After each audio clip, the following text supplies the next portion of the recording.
Assalamualaikum warahmatullahi wabarakatuh. Salam bahagia dan sehat selalu. Kali ini saya akan membahas tentang masalah memberi dan menerima. Jadi dalam kehidupan ini itu ada dua yang disebut memberi dan menerima. Ini konsep memberi dan menerima ini aplikasinya di dalam kehidupan itu sangat luas sekali. Misalkan kemiskinan itu dapat teratasi dengan konsep memberi dan menerima. Bahkan sudah ada, saya pernah melihat iklan, sedekah adalah solusi dari kemiskinan di setiap bangsa, di setiap lingkungan besar, lingkungan kecil.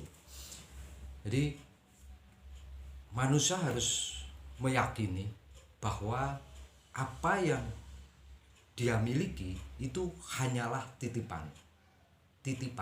Siapa yang menitipkan?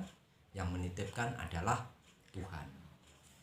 Manusia dititipi potensi-potensi itu, kekuatan-kekuatan itu, sehingga manusia itu mempunyai kemampuan untuk memberi. Tetapi manusia juga diberikan oleh Tuhan kelemahan-kelemahan, sehingga manusia itu legowo untuk menerima. Legowo untuk menerima. Itu setiap manusia. Bukan setiap orang itu pasti mempunyai kelebihan dan kelemahan. Kelebihan itulah yang fungsinya untuk diberikan. Bukan diberikan semua, tetapi diberikan sebagian kepada orang lain.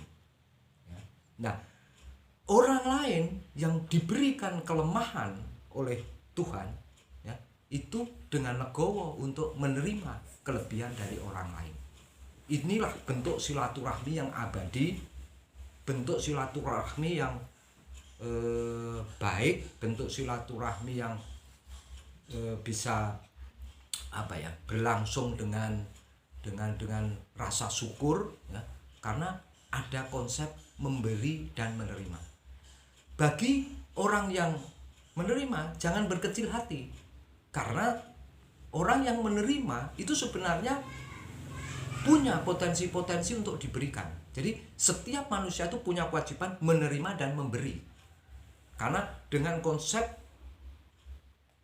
yang diberikan oleh Tuhan itu bahwa manusia itu bisa menerima dan memberi, nah ini bentuk hubungan silaturahmi ini bisa berjalan.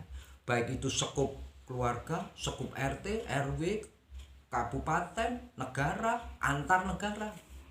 Itu bisa berlangsung dengan baik.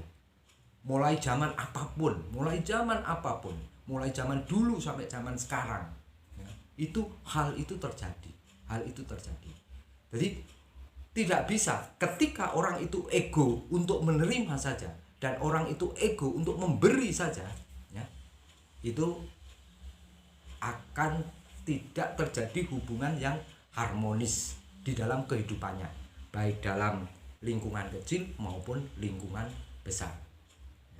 Jadi itu konsep itu sangat bagus untuk digali lebih dalam lagi dalam kehidupan yang namanya memberi dan menerima. Itu dipunyai oleh setiap orang. Ada orang yang kaya, karena dia mempunyai kelebihan harta. Apakah harta itu untuk dirinya sendiri? Enggak. Itu untuk diberikan kepada orang lain, sebagian, tidak semuanya. Tetapi mungkin si kaya tidak punya tenaga yang kuat, misalkan untuk mencangkul. Nah, orang yang punya kekuatan, keterampilan mencangkul itu wajib untuk memberikan keterampilan itu kepada orang yang membutuhkannya. Demikian setiap orang. Jadi jangan berkecil hati yang menerima, dan jangan sombong yang bisa memberikan. Karena itu semua adalah permainan Tuhan untuk mensilaturahmikan, membuat hubungan timbal balik, membuat dunia ini berdinamika, membuat dunia ini bernafas. Itulah cara Tuhan. Sehingga jangan segan-segan lagi sekarang untuk menerima, dan jangan segan-segan lagi untuk memberi. Itu hal yang biasa dalam kehidupan. Hutang piutang itu hal yang biasa. Yang penting adalah bagaimana kita bisa menepati apa yang sudah menjadi kewajiban-kewajiban kita.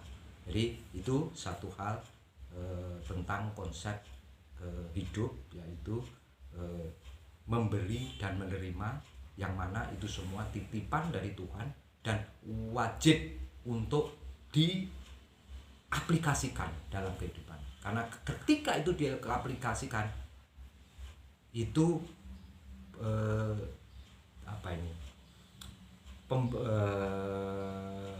pemberian dari Tuhan adalah rasa bahagia. Sebenarnya cuma rasa itu aja kok yang dicari manusia di dunia ini, rasa bahagia. Makan bakso juga demikian, ketika itu sudah ditelan di perut nggak ada bahagia. Tapi ketika kita membau, ya kan? Nah, masuk mulut dirasakan, disitulah letak bahagia. Ketika itu sudah di perut, ya, apalagi setelah di perut, ya sudah. Jadi itu konsepnya. Terima kasih, semoga bermanfaat bagi yang menyimaknya, dan semoga dapat berguna untuk kita semua. Demikian, akhiri, wassalamualaikum warahmatullahi wabarakatuh.